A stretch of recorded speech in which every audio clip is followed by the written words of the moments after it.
Ahojte priatelia, to som ja, Denis z Pezickej dielničky. Dnes sa veľmi teším, lebo mám pre vás novinku.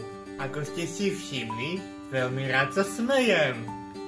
A veľmi si prajem, aby ste aj vy mali úsmev na tvári. Aj keď je to niekedy ťažké, vedel by som o tom rozprávať. Tak som nakreslil takého Denisa s úsmevom, vlastne sám seba, takéhoto.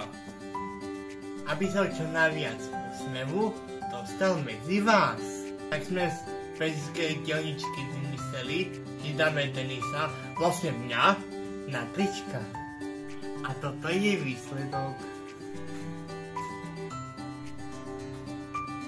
Priatelia, poďte sa usmievať so mňou. Denisové trička nájdete na našom e-shope pezickadielnička.sk alebo príďte k nám do Pezickej dielničky.